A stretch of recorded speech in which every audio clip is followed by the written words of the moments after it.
I want to watch this. So we've been keeping up with this story because Disney, because they do so much business in Florida, like a crazy amount of business in Florida. Definitely with the theme parks and all of that.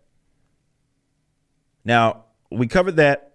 There were some employees, of course, current and former, that were pissed off at Disney because they weren't taking a hard stance on this whole bill, parental rights bill.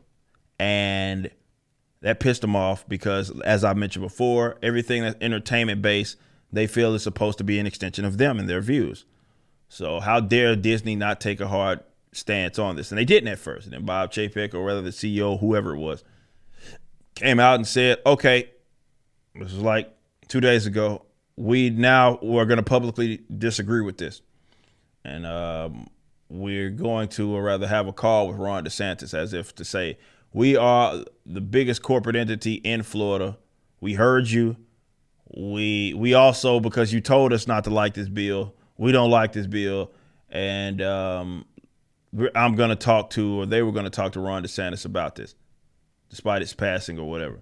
So let's listen in on some things that Ron DeSantis had to say, because he does mention that particular topic. Let's listen in. So here's what I can tell you. In the state of Florida, we are not going to allow them to inject transgenderism into kindergarten. They got loud as fuck. Trying to blow your ears out. First graders shouldn't have woke gender ideology imposed in their curriculums. And that is what we're standing for, because we're standing for the kids and we're standing for the parents. And I can tell you this, the chance that I am going to back down from my commitment to students and back down from my commitment to parents' rights simply because of fraudulent media narratives or pressure from woke corporations, the chances of that are zero. So he's saying that, well, I think he goes on here in a little bit.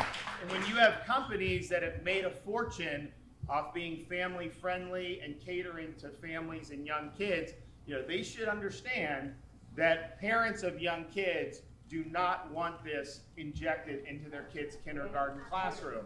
They do not want their first graders to go and being told that they can choose an opposite gender. That is not appropriate for those kids. And so if you're family friendly, understand the parents who are actually raising families want to have their rights respected.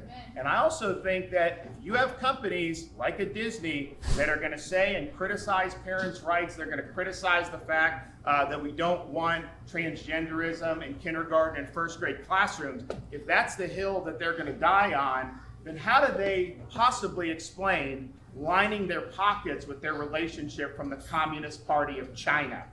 Because that's what they do, and they make a fortune, and they don't say a word about the really brutal practices that you see over there at the hands of the CCP. And so in Florida, our policy is going to be based on the best interest of Florida citizens, not on the musing of woke corporations. All right, so that's interesting. Let's talk about this. So he's saying that, and he calls them by name, Disney. He is saying that they're going to have essentially no bearing on him making his adjustment. Now, take that in whatever way that you may, but I do think that's a significant thing. And I just want to, bring up that latter half that he talks about with the CCP and people working with, because look, China or Disney, definitely with them being in the movie industry, has a special relationship with that fucking country. More, not the country, more so the government, because the government runs the whole fucking country, and nothing, even from the movie sense, you don't get shit. Nothing happens unless you deal with the CCP. And he's right. Like, they line their pockets up, working directly with the Chinese government, like not even on some like quasi work, like directly work with the Chinese government, be it in movie viewership or whatever it is, and they do line their pockets up. And we know the foul shit that happens out there. It's foul shit that happens here too, but we know the foul shit that's happening out there in China. But that's all with these corporate entities has always ever been, has been just a big, massive virtue signal. They have been convinced, and some of it's maybe by blue-haired weirdos that just graduated college that somehow got in positions of power, acted as liaisons between the big mega corporate, like the corporate part, like the CEOs, the VPs, all of that, down to the workers, the people that actually, create the content. And there seems to be a disconnect between them, and maybe it's because that person that's acting as that liaison has fed them bad information, and they come out with their blue hair and politics after their position or whatever advanced indoctrination that they got from the college that they went to with their fake ass degrees, filling in fake jobs like equity officers and all those fake jobs. It's not real. But you look at that, what you got us seeming in this position right now. Either way, backed by the corporate itself, the people at the ground that are creating the actual content, the art for Disney, the corporate heads are convinced that that's the route that they want to go. That's the route that's going to make them money. So this is why they can be as hypocritical as they possibly can, and why they would take the side of the authoritarian left. And all of these mega corporate entities seem to have done this. Take the side of the corporate left, or the social justice authoritarian left when it comes to social issues, because they're convinced in the long run that's going to make them money. They actually believe that. Now, look, we may think it's bad information. Now, I've said before, I think everybody makes it way too, try to make it like, and I hate that this whole ESG shit has been a topic that people have brought up. I think y'all are giving these guys way too much credit. They ain't that fucking smart. I don't think that has anything to do with it. I think this is as simple as they actually believe that this is something that's going to make them money in the long run. They think this is the trajectory. And to be fair, if you looked at young people in this country that they've been able to indoctrinate in these schools, they agree with this shit. Like, they ain't generally on my side or my line of thinking with politics or social issues, right? These fuckers think that this is the trajectory of the country and they're ahead of it.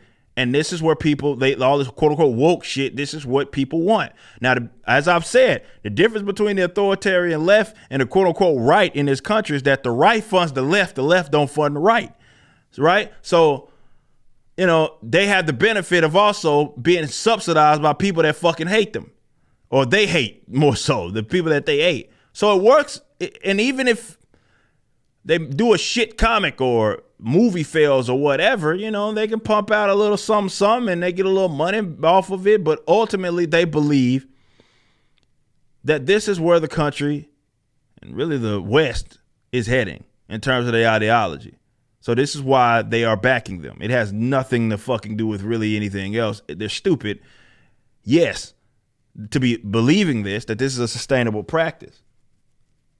But they actually believe this is the trajectory of the country. So this is why they're all in on that. All it's going to take is for the people that are within this geographical area, and they'll really be dependent on China then.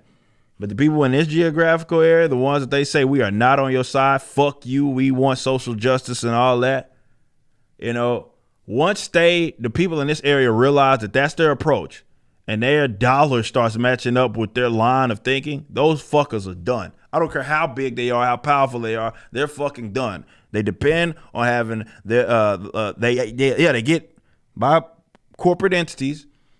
These corporate entities rather do get, they line up the pockets of politicians and they support favorable policies. I get all that. But in the grand scheme of that, once the customers demand something fucking else, they'll switch it up. But it's going to take some work, because right now people aren't conditioned to at least make an adjustment. Not quite yet. You just listened to a clip from my podcast, For Canon's Sake, which is live throughout the week at 12 p.m. Central on youtube.com/YoungRipper59 and odyssey.com/@YoungRipper59. Be sure to check out my website, ericdjuly.com, so you can stay up to date with everything it is that I'm doing. You can also become a member and get access to a bunch of cool perks and exclusive content, which includes a social media hub where you can interact with myself and other members. It even has an app that you can get, which is now live. in the Google and Apple stores.